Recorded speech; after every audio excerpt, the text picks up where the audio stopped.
Hello, কেমন আছো সবাই? আশা করি খুব ভালো আছো।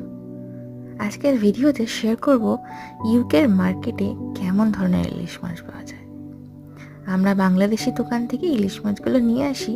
এগুলো কিন্তু বেশ ভালো হয়, সাইজও বেশ ভালো। 3টের মাছের প্যাকেটও পাওয়া যায়, সিঙ্গেল মাছের প্যাকেটও পাওয়া যায়। 1000 থেকে 1200 গ্রামের ওজনের মাছগুলোর দাম পড়ে মোটামুটি ওই 11 বা 12 পাউন্ড, মানে 1200 টাকার কাছাকাছি। তার বেশি আপ টু 1600 গ্রাম পর্যন্ত 16 পাউন্ড 17 পাউন্ড, আর তার বেশি গেলে তখন আপ টু 21 পাউন্ড পর্যন্ত মাছের দাম যায়। আজকে ইলিশ মাছ ভাজা, ইলিশ মাছের তেল, তার সাথে কাঁচা লঙ্কা দিয়ে আলু সেদ্ধ, এই হচ্ছে লাঞ্চ। বাইরে হচ্ছে বৃষ্টি, সাথে গরম গরম ইলিশ মাছ ভাজা দিয়ে ভাত। আহাহা, এর থেকে ভালো কম্বিনেশন বাঙালির কাছে আর কি হতে পারে, তাই না? তোমাদের কোনটা ফেভারিট ইলিশ মাছের?